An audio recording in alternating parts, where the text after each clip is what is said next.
എല്ലാവർക്കും നമസ്കാരം. ഇന്നൊരു അടിപൊളി റെസിപ്പി ആയിട്ടാണ് വന്നിട്ടുള്ളത്. ഉണ്ണിയപ്പമാണ്.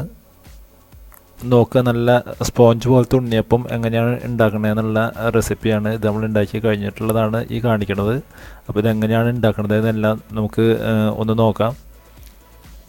അപ്പോൾ നോക്കിയതുകൊണ്ട് നല്ല സ്പോഞ്ച് പോലെ ഞങ്ങൾ കണ്ടില്ലേ.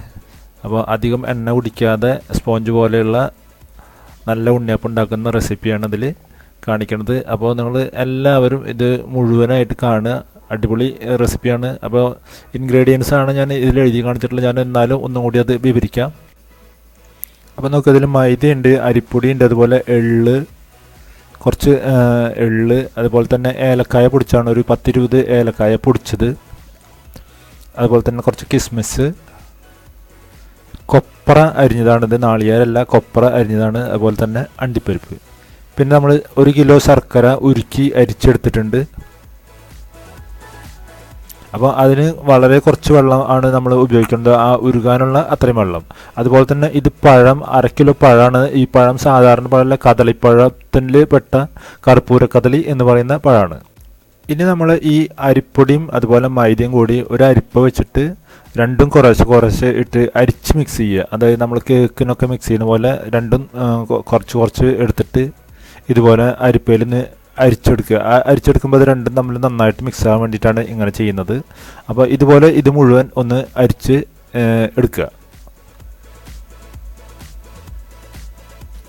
അതിന് ശേഷം നോക്കുക, ഈ അരിച്ചെടുത്തിട്ടുള്ള ആ പൊടിയിലേക്ക് നമ്മൾ ഈ ഏലക്കായ പൊടിച്ചത് മാത്രമാണ് നമ്മൾ ഇപ്പോൾ ഇതിൽ മിക്സ് ചെയ്യുന്നുള്ളൂ. ബാക്കിയുള്ള അണ്ടിപ്പരിപ്പ് മുന്തിരി ഇതൊന്നും നമ്മൾ ഇപ്പോൾ മിക്സ് ചെയ്യുന്നില്ല. ഇത് നന്നായിട്ട് മിക്സ് ചെയ്തെടുക്കുക. അപ്പോൾ ഇതിൽ പ്രത്യേകം ശ്രദ്ധിക്കേണ്ട ഒരു കാര്യം ഞാൻ പറയാം. ഇതിൽ അരിപ്പൊടി നമ്മൾ പച്ചരി പൊടിച്ചിട്ടുള്ളത് നമ്മൾ വറക്കാതെയാണ് ഇതിന് ഉപയോഗിക്കുന്നത്. പിന്നെ ഇതിൻ്റെ റേഷ്യോ എന്ന് പറയുന്നത് 2:1, അതായത് 2 ഭാഗം അരിപ്പൊടിക്ക് 1 ഭാഗം മൈദ എന്നുള്ള കണക്കിലാണ് നമ്മൾ ഇതിലെടുത്തിട്ടുള്ളത്. ഇനി നോക്കുക, നമ്മൾ ഈ മിക്സ് ചെയ്തതിന് ശേഷം ഇതിനെ 2ആയിട്ട് മിക്സ് ചെയ്യുന്നതാണ് ഞാൻ ഇതിൽ കാണിക്കുന്നത്. കാരണം എന്താണെന്ന് വെച്ച് കഴിഞ്ഞാൽ ചെറിയ പാത്രം ആയതുകൊണ്ട്.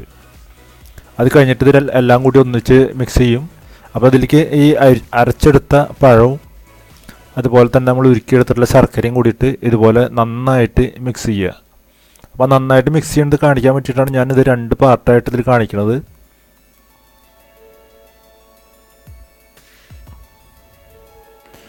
ഇതിലേക്ക് ഈ ശർക്കര ഉരുക്കി നമ്മൾ കുറേശ്ശെ ഒഴിച്ചിട്ട് ഇത് കട്ടാതെ ഇളക്കിയെടുക്കുക. അത് നമ്മൾ പ്രത്യേകം ശ്രദ്ധിക്കുക. കട്ടാതെ വേണം ഇത് നന്നായി മിക്സ് ചെയ്തെടുക്കാൻ. അപ്പോൾ കുറേശ്ശെ ഒഴിച്ചിട്ട് മിക്സ് ചെയ്യുക. എന്നിട്ട് നിങ്ങളുടെ കയ്യിൽ എഗ് ബീറ്ററോ അങ്ങനെ എന്തെങ്കിലും ഉണ്ടെങ്കിൽ അത് വെച്ചിട്ട് ബ്ലെൻഡ് ചെയ്തെടുക്കുക. നന്നായിട്ട് മിക്സിയിലിട്ടിട്ട് അടിക്കരുത് ഒരിക്കലും. ചൂടായി പോവും. ചൂടായി കഴിഞ്ഞാൽ ഇത് നമ്മൾ വിചാരിച്ച പോലെ ആവില്ല. അപ്പോൾ ചൂടാവാതെ വേണം ഇത് ചെയ്തെടുക്കാൻ. പ്രത്യേകം ശ്രദ്ധിക്കുക. ഇതെല്ലാം ചൂടാറിയതാണ്. നമ്മൾ ശർക്കര ഉരുക്കി ഒഴിക്കണതെല്ലാം ആറിയിട്ടുള്ള സാധനങ്ങളാണ് നമ്മൾ ഇതിൽ യൂസ് ചെയ്യണത്. ചൂടുള്ള ഒരു സാധനം നമ്മൾ ഇതിൽ യൂസ് ചെയ്യണില്ല. അത് പ്രത്യേകം നിങ്ങൾ ശ്രദ്ധിക്കുക. അല്ലെങ്കിൽ നമ്മുടെ അപ്പം സ്പോഞ്ച് പോലെ ആവില്ല. അപ്പോൾ ഇതുപോലെ നന്നായിട്ട് മിക്സ് ചെയ്തെടുക്കുക. ഈ ഉരുക്കി വെച്ചിട്ടുള്ള ശർക്കര മുഴുവൻ നമുക്കിതിലേക്ക് എടുക്കാനുള്ളത് തന്നെയാണ്. അപ്പോൾ ഇത് നോക്കിയതിന് ശേഷം നമ്മൾ ഇത് വെച്ചിട്ട് നന്നായിട്ട് ഈ ബ്ലെൻഡർ വെച്ചിട്ട് നന്നായിട്ട് ബ്ലെൻഡ് ചെയ്തെടുക്കുക. അപ്പോൾ കെട്ടി ഉണ്ടാവാൻ പാടില്ല എവിടെയും. അതാണ് ഇത് നമ്മൾ ശ്രദ്ധിക്കേണ്ട കാര്യം. അപ്പോൾ ഇതുപോലെ നന്നായി ബ്ലെൻഡ് ചെയ്തെടുത്ത് ബാക്കിയുള്ള പൊടിയും കൂടി ഇതേപോലെ തന്നെ നന്നായി ഇളക്കി എടുക്കുക, മിക്സ് ചെയ്തെടുക്കുക. ഇതിന് ശേഷം നമ്മൾ ഇത് കെട്ടി വെക്കുകയാണ് ചെയ്യുന്നത്. ബാക്കിയുള്ള ഈ കൂട്ടുകളെല്ലാം നമ്മൾ പിറ്റേ ദിവസമാണ് ഇതിൽ ചേർക്കുക.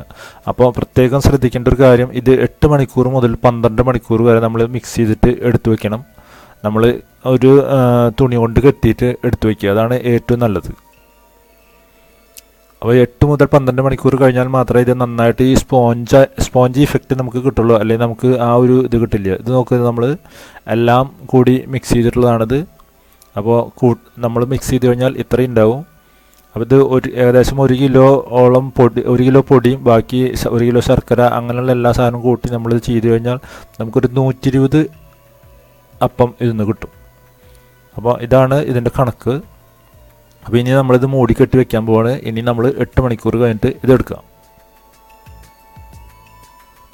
അതിന് ശേഷമാണ് നമ്മൾ ഇതിൽ ഈ വക സാധനങ്ങൾ എല്ലാം മിക്സ് ചെയ്യണത്. നമ്മൾ അണ്ടിപ്പരിപ്പ് മുന്തിരിയൊക്കെ ഇത് നോക്കുക. ഇത് നമ്മൾ 12 മണിക്കൂർ കഴിഞ്ഞിട്ടാണ് ഇത് എടുത്തിട്ടുള്ളത്. ഇപ്പോൾ അപ്പോൾ ഈ ഒരു കൺസിസ്റ്റൻസിയിലാണ് ഈ മാവ് ഇരിക്കുന്നത്.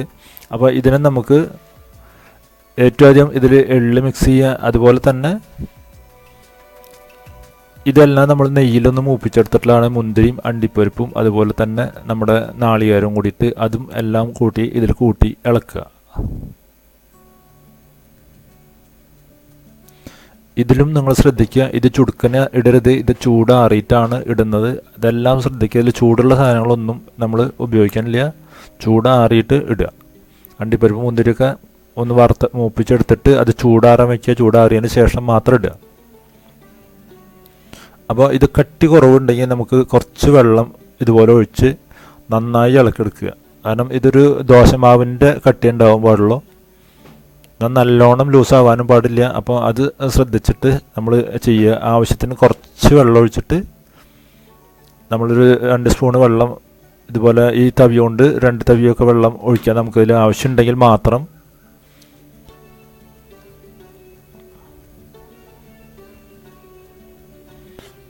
നന്നായി ഇളക്കി വെച്ചതിന് ശേഷം നമ്മൾ അപ്പച്ചട്ടി വയ്ക്കുക. വെളിച്ചെണ്ണയാണ് ഇതിൽ യൂസ് ചെയ്യണത്. അപ്പോൾ നമ്മളിതിൽ എണ്ണ ഒഴിക്കുമ്പോൾ ശ്രദ്ധിക്കുക, നമ്മൾ എണ്ണ എല്ലാത്തിലും നിറച്ചൊഴിക്കരുത്, കുറച്ചൊഴിച്ച് വയ്ക്കുക.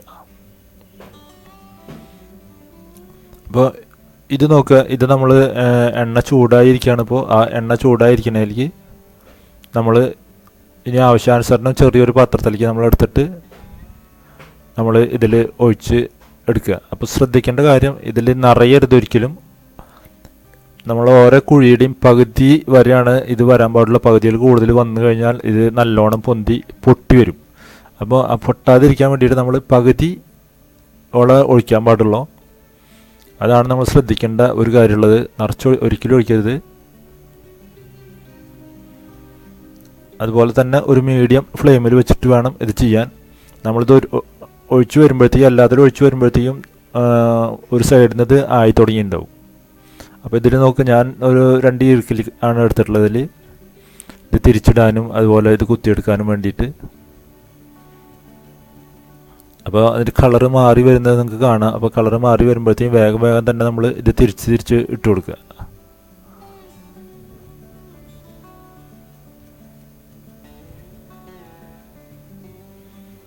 ഇനി നമുക്കിത് വേഗം ആയി കിട്ടും. അപ്പോൾ വളരെ ഈസിയാണിത്.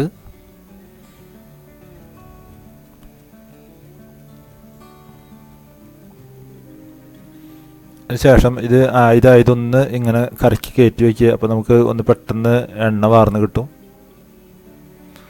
അതൊക്കെ നിങ്ങളുടെ ഐഡിയ പോലെ ചെയ്തെടുക്കുക. അപ്പോൾ ആ ഒരു ഗോൾഡൻ ബ്രൗൺ എന്നുള്ള ഒരു കളർ കിട്ടുന്ന ആ രൂപത്തിൽ നിങ്ങൾ ആകുമ്പോൾ ശ്രദ്ധിക്കുക, തീ കൂട്ടി വയ്ക്കരുത്. തീ കൂട്ടി വെച്ച് കഴിഞ്ഞാൽ ആ അരിക്ക് കരിഞ്ഞു പോകുന്നുണ്ട്.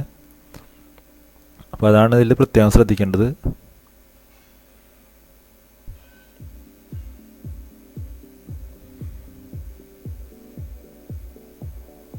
അപ്പോൾ ഇതുപോലെ നമ്മൾ ആയത് വേഗം എടുക്കുക, ഫ്ലെയിം കുറച്ച് വയ്ക്കുക. എന്നിട്ട് നമ്മൾ അടുത്ത ട്രിപ്പിനുള്ളത് കൂടി വേഗം ഒഴിച്ചു കൊടുക്കുക, ഉണ്ടാക്കിയെടുക്കുക. അപ്പോൾ ഇത് വളരെ ഈസി ആയിട്ടുള്ളൊരു റെസിപ്പിയാണ്. നിങ്ങളെല്ലാവരും ചെയ്ത് നോക്കുക. അടിപൊളി ടേസ്റ്റുമാണ്. നല്ല സ്പോഞ്ചി ആയിട്ടുള്ള ഉണ്ണിയപ്പമാണ്. സാധാരണ ഉണ്ണിയപ്പം ഉണ്ടാക്കുമ്പോൾ പലർക്കും പറയാറുണ്ട് ഉറച്ച് പോവാണ് എന്ന് പറയാറുണ്ട്. പക്ഷേ ഇത് ഉറക്കില്ല, നല്ല സ്പോഞ്ചി ആയിട്ടുള്ള ഉണ്ണിയപ്പം തന്നെയാണ്. അപ്പോൾ എല്ലാവരും ട്രൈ ചെയ്ത് നോക്കുക. എല്ലാവർക്കും ഇത് ഇഷ്ടപ്പെട്ടുവെങ്കിൽ ലൈക്ക് ചെയ്യാനും അതുപോലെ തന്നെ ഷെയർ ചെയ്യാനും മറക്കരുത്. എന്തെങ്കിലും സംശയങ്ങളുണ്ടെങ്കിൽ നിങ്ങൾ തീർച്ചയായും എനിക്ക് കമൻറ്റ് ചെയ്യുക, അല്ലെങ്കിൽ എൻ്റെ വാട്സപ്പിൽ നിങ്ങൾ മെസ്സേജ് അയച്ചോളൂ. ഞാൻ നിങ്ങൾക്ക് തീർച്ചയായിട്ടും അതിന് റിപ്ലൈ തരുന്നതായിരിക്കും. ഇനി അടുത്തൊരു അടിപൊളി വീഡിയോ ആയിട്ട് കാണാം. എല്ലാവരും മറക്കാതെ ട്രൈ ചെയ്തോളുക. അടിപൊളി ആയിട്ട് ഇത് ഉണ്ടാക്കി നോക്കുക, ഉണ്ടാക്കി എല്ലാവർക്കും കൊടുക്കുക. സ്പോഞ്ച് തന്നെ ആവണം. അപ്പോൾ അത് പ്രത്യേകം ശ്രദ്ധിക്കുക. Thank you for watching.